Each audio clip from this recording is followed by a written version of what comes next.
Your mind will always take the easy way if you let it. The only way to grow is to force it to do the hard things. That's the truth most people avoid.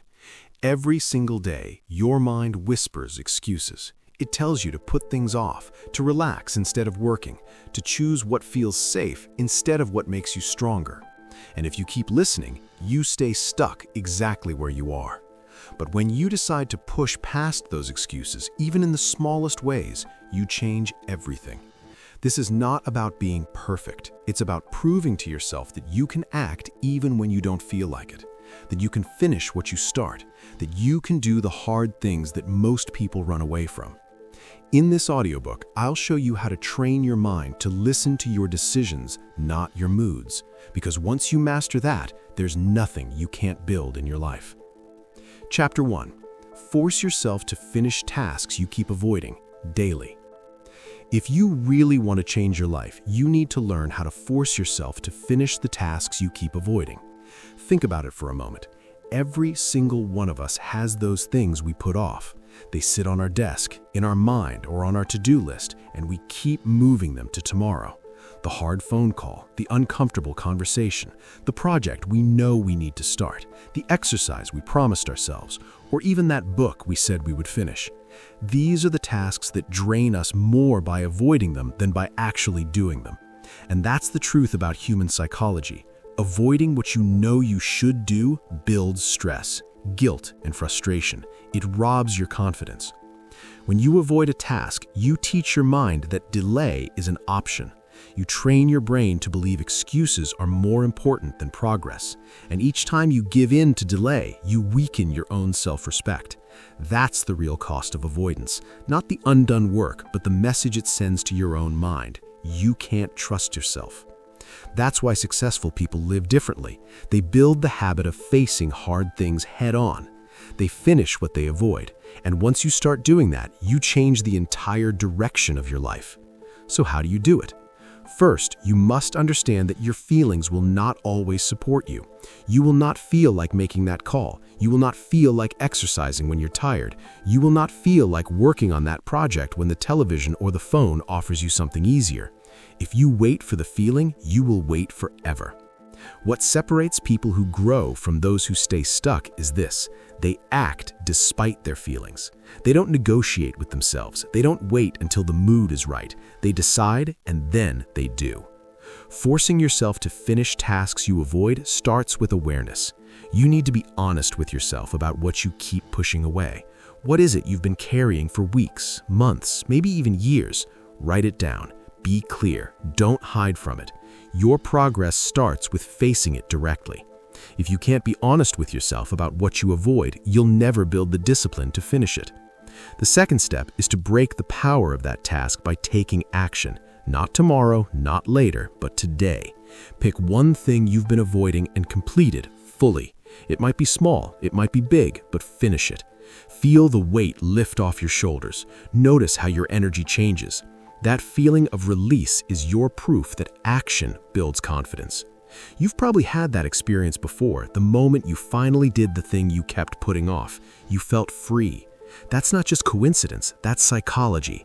Action ends anxiety. Avoidance multiplies it. The third step is to make this your rule. Never carry the same avoided task into tomorrow. If you see yourself moving something from today's list to tomorrow's list, that's the task you must finish first. Train your brain with this discipline. Over time, it becomes automatic.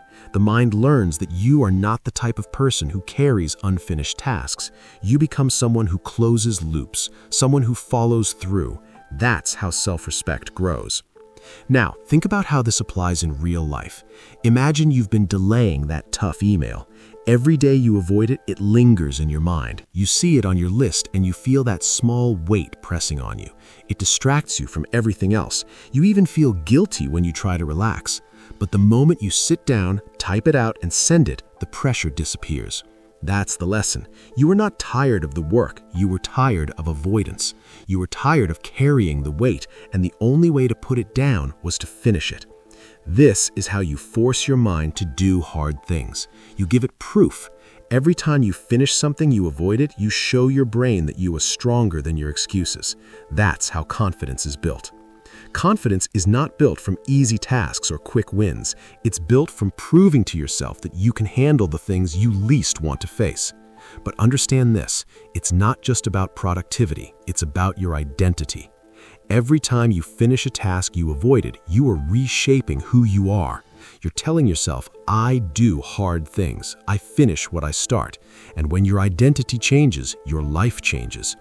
Discipline is not about rules. It's about the story you tell yourself. If you see yourself as someone who avoids hard things, you'll act like it. But if you force yourself to finish them, you build a new story, one where you trust yourself to handle what others run from. Here's another key. Don't wait for big breakthroughs. Start small. If you can't finish the hard things on your plate, start with one. Make your bed, pay that bill, clear that clutter, call that person, write that page. Do something you've been putting off.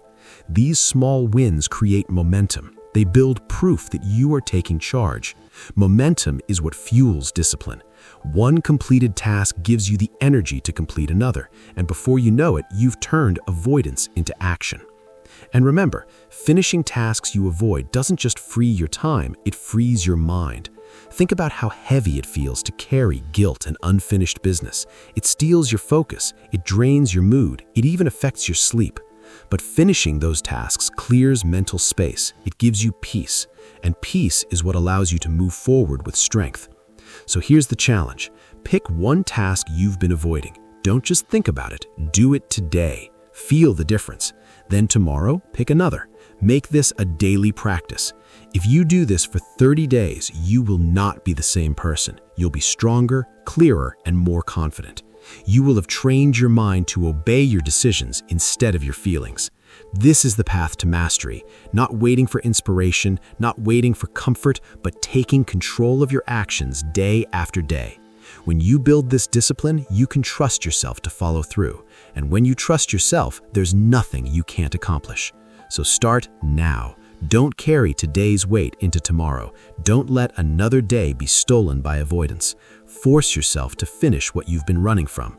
That's how you grow, that's how you become disciplined, and that's how you take control of your future. Chapter 2. Build discipline by forcing yourself to take harder choices. Discipline is not built in comfort. It is built in the moments you force yourself to take the harder choice when the easier one is right in front of you. Life is full of crossroads, small ones, big ones, daily ones. Do you wake up on time or hit the snooze button? Do you eat the quick snack or prepare something healthy? Do you sit down to work or scroll endlessly on your phone? Each of these moments may seem small, but each decision trains your mind. Every choice tells your brain what kind of person you are becoming. If you take the easier option often enough, your mind begins to expect comfort. If you train yourself to take the harder choice, you build the muscle of discipline. Discipline is a practice of decision-making. Think about it. You don't suddenly become disciplined because you read a book or hear a speech. You become disciplined by choosing the harder path again and again. At first, your mind resists. It wants what feels good now, not what brings growth later. The urge to avoid pain, delay effort, or settle for convenience is strong, but that's the exact moment discipline is born, the point where you notice the easier option, feel its pull, and still move in the opposite direction. That decision, repeated consistently, is what hardens your character. You need to see the truth. Every time you take the harder choice, you gain control over yourself. You take power back from your impulses. You stop being a prisoner of mood and comfort. Imagine finishing your work even though your body begged for rest. Imagine saying no to distraction when every part of you wanted the release of wasting time. Imagine facing a challenge directly when avoidance felt safer. These moments may feel small, but stacked together, they become a foundation that cannot be shaken. The reason discipline matters so much is simple. Your goals will always demand hard work. Your dreams will always require sacrifice. There is no achievement worth having that comes without the harder choice. And when you practice choosing difficulty now, when the stakes are small, you prepare yourself for the bigger tests ahead. If you can resist the lure of 1 extra hour of sleep, you can resist the temptation to quit when business gets hard. If you can push yourself through one workout, you can push yourself through the exhausting days of building something meaningful. The little battles matter because they create your identity as someone who chooses strength over weakness. But how do you train this ability? Start by noticing. Discipline begins with awareness. Pay attention to the moments you automatically choose comfort. Ask yourself, what's the harder choice right now? If it's between washing the dishes now or leaving them for later, the harder choice is clear. If it's between having a productive hour of work or scrolling endlessly on your phone, the harder choice is clear. If it's between confronting a problem or ignoring it, the harder choice is clear. Once you see it, commit to taking it. Don't give yourself room to bargain. Act before the excuses show up.